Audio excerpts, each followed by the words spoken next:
Chhatarpur express. पहले तो बहुत बहुत बधाई कि आपने भारतीय सेना में अपने बहुत कीमती 30 साल सर्विस दी और सकुशल वापस लौट कर आए हैं।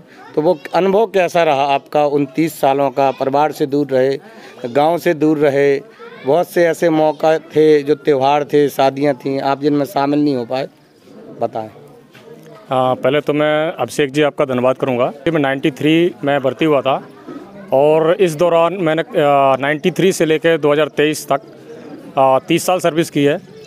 और इस दौरान स्टार्टिंग से लेकर के बड़ी समस्याएं आती हैं, लेकिन उन सब समस्याओं को भूल करके जो भी अच्छा समझा, जो देश हित में समझा, वो किया। और मेरे सभी से यही गुजारिश है कि जो भी आर्मी ज्वाइन करते हैं वो अपने घर परिवार को तो देखते हैं, लेकिन सबसे पहले उनके लिए देश है। और मैं यही कहूँगा कि देश सबसे पहले है, उसके बाद फिर अपना समाज परिवार है। तो सबसे पहले हम एक सैनिक होने के नाते हमने देश हित में जितना अच्छा काम करना चाहिए वो करना, उसके लिए हमें हमेशा तत्पर रहना चाहिए। और समस्याएं तो आती हैं, घर परिवार से दूर रहना पड़ता है त्यौहार में, लेकिन वो समस्याएं हमारे लिए कुछ भी नहीं है, क्योंकि जो देश के हित के बारे में सोचता है वो परिवार की छोटी मोटी समस्याओं को से परे होकर के आगे काम करता है अपने देश के लिए। अच्छा, फिल्मों में हमेशा आर्मी वालों को एक हीरो की तरह दिखाया जाता है। फिल्मों में बहुत दिखाया जाता है कि ड्यूटी में जाते हैं, फिर लड़ाई करते हैं, फिर बीच में गांव आ जाते हैं। तो क्या फिल्मों जैसा रियल लाइफ में भी है? देखिए, फिल्मों में थोड़ा सा मैं मानता हूँ कि अलग हट कर के थोड़ा सा दिखाया जाता है, लेकिन जो नेचुरली चीज़ होती है वो ज़रूर उसमें शामिल की जाती है, जो हकीकत है। क्योंकि एक फ़ौजी को हर माहौल में ढलना पड़ता है। जब घर में आता है तो घर परिवार के बारे में देखता है, लेकिन जब वहाँ अपने ड्यूटी पे चला जाता है तो उसके लिए एक ड्यूटी ही सबसे बड़ा मुद्दा है। उसके लिए अपनी ड्यूटी को ही सब कुछ समझता है। तो वहाँ उसको जो माहौल, जिसमें उस माहौल में रहना पड़ता है वो रहता है। अगर लड़ाई का माहौल है तो उसके लिए उसको तैयार रहना पड़ता है, अगर कोई और ट्रेनिंग चल रही है उसके लिए तैयार रहना पड़ता है। तो जो जैसी उस टाइम पे सिचुएशन होती है उसके लिए एक फ़ौजी को हमेशा तत्पर रहना पड़ता है। अच्छा, बारीगढ़ बहुत छोटी जगह है, बुंदेलखंड में पिछड़ा हुआ एरिया है, छतरपुर ज़िला। वहाँ से एक परिवार से 3 लोगों का जाना, 3 भाइयों का जाना, अकेले मम्मी पापा का यहाँ रहना, फिर पिताजी के निधन के बाद अकेले माँ का रहना, ये कितना असहनीय रहा? देखा जाए तो ये एक हम लोगों से ज़्यादा जो घर की लेडीज़ होती हैं, चाहे माँ हो, चाहे पत्नी हो, चाहे बेटी हो, उनको ज़्यादा फीलिंग होता है हम लोगों से ज़्यादा। हम तो जो करते हैं है ही है, लेकिन मैं उन सबको बहुत बहुत मतलब धन्यवाद देना चाहता हूँ कि जो इतना सब कुछ सहन करते हुए भी, और हम लोगों के सामने कभी ये नहीं उनका होता है कि हमें क्या दिक्कत है। वो हमेशा हमारे हर उसमें सहयोग करते हैं, सब कष्ट सहते हुए भी हमेशा आगे मतलब हमारे को कभी ये नहीं बोलती कि हमें ये समस्या है। अपनी समस्याओं को भूल के आगे देश हित में काम करने के लिए आगे मतलब जो है प्रोत्साहित करती हैं। आपके परिवार का वातावरण शुरू से ही भारतीय सेना में रहा है, आपके 2 और भाई भी भारतीय सेना में रहे हैं कार्यरत। तो परिवार वालों को इतना इंस्पिरेशन कहाँ से मिला? जी, पहले तो मैं ये कहूँगा कि जो हमारे बड़े भाई थे चंद्र प्रताप चौरसिया जी, इनका उसमें सबसे बड़ा सहयोग मतलब बोले हैं कि गाइडलाइन हमारे को दी है। पहले इन्होंने अपना टीचर की सर्विस छोड़ के आर्मी ज्वाइन किया, जो कि बहुत मुश्किल काम है। एक टीचर की सर्विस और एक फ़ौजी की सर्विस में बहुत अंतर है। तो उन्होंने फ़ौज ज्वाइन किया और उन्हीं की गाइडलाइन में आगे चल करके हम दोनों भाई भी फ़ौज में गए। और ये एक कहना चाहिए कि एक परिवार से 3 लोगों का आर्मी में जाना, और घर में और कोई मतलब तीनों के अलावा और कोई नहीं था। तो दिक्कतें तो घर परिवार में आती हैं, लेकिन उनकी जो गाइडलाइन थी हम उसमें आगे चलते रहे। और ये ईश्वर की कृपा है कि हम तीनों सकुशल अपनी पूरी सर्विस करते हुए और अपने घर परिवार वापस लौटे। आपने पूरी सर्विस की है, इसके बाद आप यहाँ पर लौट कर आए हैं। तो जो युवा आपको देख रहे हैं या सुन रहे हैं, गांव के, ज़िले के, उनको आप क्या संदेश देना चाहते हैं? मैं ये संदेश देना चाहूँगा कि हर परिवार से कम एक फ़ौजी होना चाहिए, जिससे एक तो देश के अंदर हमारे अपने देश के प्रति देश भावना जागृत होती है, और अपने देश में जो हमें कार्य करना चाहिए देश की तरक्की के लिए, वो हमेशा हमारे दिमाग में, दिलो दिमाग में रहेगा। क्योंकि एक जो फौजी है वो अपने देश हित में हमेशा सोचता है। तो हर परिवार से अगर एक सदस्य होगा तो पहली बात तो वो अपने देश हित के लिए हर काम करने के लिए हमेशा तत्पर रहेगा, और हर परिवार एक तरीके से एक सूत्र में बंध जाएगा, जो कि देश भावना उसके रग में भर जाएगी हर परिवार के। तो मैं यही कहूँगा कि जो भी जाना चाहता फ़ौज में, वो अपने घर परिवार के हित को कुछ समय के लिए भूल करके अगर वो देश हित के बारे में सोचता है तो सेना भी उसके घर परिवार की हर समस्या को पूरे करने की कोशिश करती है। अगर कोई समस्या आती है तो वो निष्फिक्र रहें कि अगर मैं सेना में चला जाऊंगा तो क्या मेरे पीछे मेरा कोई ध्यान देगा कि नहीं देगा। ऐसा नहीं है। अगर आप सेना को समय पूरा दे रहे हैं, अपने देश को समय दे रहे हो, तो सेना भी आपके घर परिवार को ज़रूर मदद करती है। पिछले 30 सालों में सेना में क्या बदलाव आए हैं कि पहले जो बच्चे जाते थे या गांव से लोग जाते थे, बताया जाता बहुत हार्ड रहता था, अब एक स्कोप के तौर पे सेना आ रही है सामने, नौकरी सर्विस में लोग इसको चॉइस में ले रहे हैं जी। कितना बदलाव आया? देखिए, समय परिवर्तित होता रहता है और समय का परिवर्तन कभी रुका नहीं है। तो फ़ौज में भी बहुत सारे परिवर्तन हुए हैं। पहले ट्रेनिंग बहुत ज़्यादा हार्ड होती थी, अभी ट्रेनिंग को थोड़ा सा हार्ड तो नहीं किया गया, थोड़ा कम किया गया है हार्डनेस, क्योंकि आजकल की जनरेशन को देखते हुए। लेकिन आप ये भी समझिए कि आजकल का ज़माना जो है वो टेक्नोलॉजी का है। आज के समय में कोई ज़रूरी नहीं है कि एक अच्छा हट्टा कट्टा पहलवान होगा वही लड़ाई जीतेगा। आज का ज़माना एक टेक्नोलॉजी का है।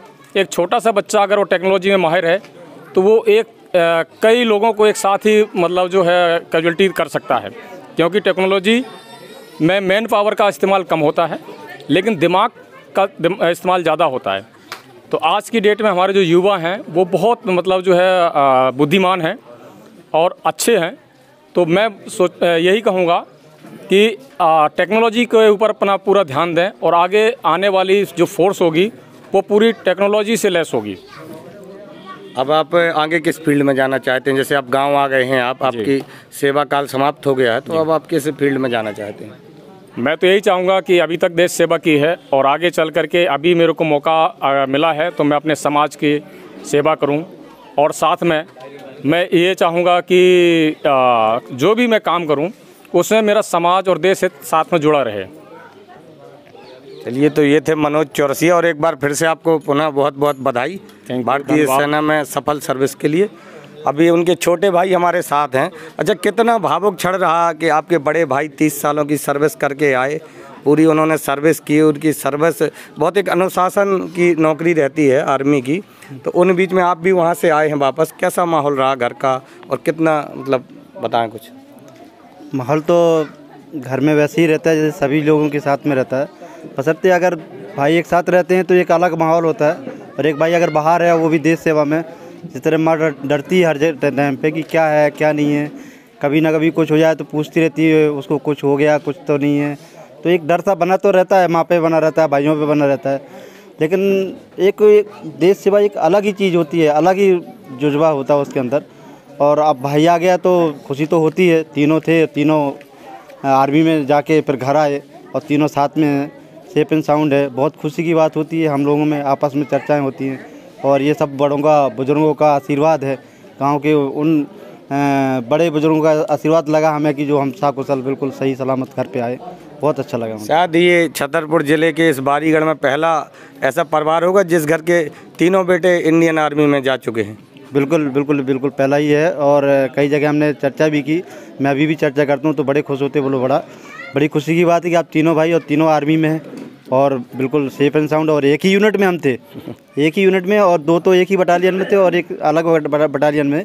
लेकिन जब भी हम छुट्टी की डिमांड करते तो हर आदमी बोलते थे एक ही घर के 3 आदमी जाएंगे तो बाकी क्या करेंगे, तो इसलिए एक एक करके जाइए। मुद्दा ये भी उठता था हम लोगों में।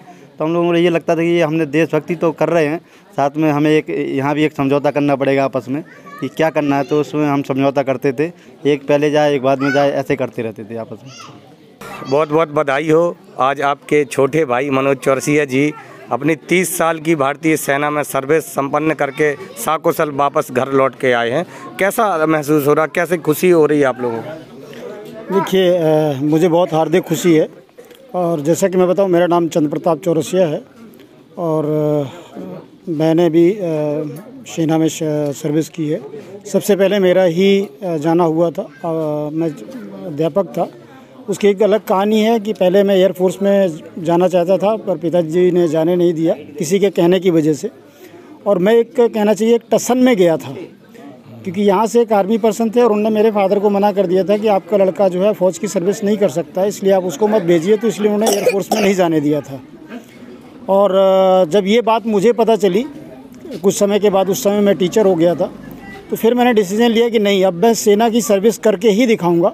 वैसे ये बचपन का एक शौक़ था, बचपन में बहुत स्टोरियाँ पढ़ा करता था मैं, क्योंकि 65 की लड़ाई और 62 की लड़ाई की कहानियाँ मैगज़ीन आती थी, तो वो मैंने बहुत पढ़ी हैं। उससे भावनाएं बिल्कुल जागृत होती थी। और सबसे बड़ी बात थी कि मेरा जो फ्रेंड सर्कल था वो हमेशा इस बात को प्रेरित करते रहते थे, और उनकी भावनाओं की वजह से कहीं ना कहीं दिल में एक जिज्ञासा थी कि मुझे कुछ इस तरीके से करना है। और वो मौका मिला, भले चाहे वो जिद की वजह से हो, और डिसीजन लिया। फिर एक निर्णय लिया कि नहीं, अब अपने भाइयों को भी इस तरफ लेकर के जाएं। और मैं आपको एक जानकारी के तौर पे बता दूं कि हम लोग इस तरीके का मिसाल हिंदुस्तान में गिने चुने 7 परिवार हैं जिनके 3 बेटे हैं, और तीनों ही आर्मी के अंदर गए हैं और एक समय पे गए हैं। बाकी तो आगे पीछे तो जाते रहे हैं लोग बाग, लेकिन एक समय पर तीनों बेटे एक परिवार के होना, ये एक बड़े गर्व की बात है। हिंदुस्तान में हम एक रिकॉर्ड के तौर पर देखे जाते हैं। अच्छा, मैं आपको बीच में रोकते हुए, जब आपने बताया कि आप 3 बेटे एक ही परिवार से गए, तो उस दौरान घर परिवार में कुछ परेशानियां भी आई होंगी। उस दौर को कैसे आपने हंस के झेल लिया? देखिए, ऐसा है, उसके लिए हम अपने पिताजी को याद करेंगे, और उनका सबसे बड़ा मार्गदर्शन रहा है। और वो हमेशा यही कहते थे, बेटा जो इस जीवन में अगर करना है तो ज़िंदगी में कभी किसी का बुरा मत करना, कभी किसी का उधार मत छोड़ना, और ज़िंदगी में डरना मत। मौत एक ही बार आती है, और वो जब आती है तो आती है, वो किसी का इंतज़ार नहीं करती है। अच्छा, अब जाते जाते हमारे इस गांव के, नगर के युवाओं को क्या मैसेज छोड़ना चाहते? देखिए, मैं यही चाहूँगा कि हर इंसान के दिल में देशभक्ति होती है, बट वो आज के समय में दिखाने की ज़रूरत है। जैसे हर इंसान एक दूसरे का आदर करना चाहता है, लेकिन आप अगर उसको नमस्ते ना बोलें तो शायद उसको लगेगा कि ये मेरा आदर नहीं कर रहा। तो इसीलिए देशभक्ति भी दिखाने की ज़रूरत है। आपको बाहर निकल के आना पड़ेगा, अपने आप को तैयार करना पड़ेगा। ये चीज़ देखना है तो कुछ क्षेत्रों में आप जाएंगे तो वहाँ के बच्चे सुबह 4 बजे से दौड़ना शुरू करते हैं, मेहनत करते हैं, और वो लगन के साथ जाते हैं और अपनी देश सेवा करते हैं। तो सबसे बड़ी बात मैं आपको एक चीज़ बता देता हूँ, हर इंसान यहाँ का सक्षम है, हर व्यक्ति यहाँ का बहादुर है।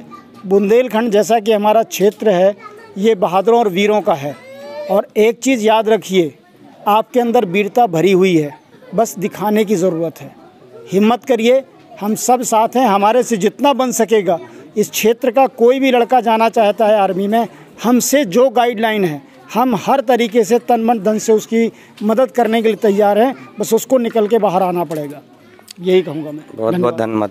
अभी हम लोग यहाँ पर बैठे हुए थे छतरपुर ज़िले के बारीगढ़ में, और आज हमारे साथ एक ही परिवार के 3 भाई भारतीय सेना में सर्विस करके वापस यहाँ पर बैठे हुए हैं। और मनोज चौरसिया जी लगातार 30 सालों की सफल सर्विस के बाद आज अपने गृह नगर बारीगढ़ आए हैं। एक बार हमारे चैनल की तरफ से उनको बहुत सारी बधाइयाँ। नमस्कार।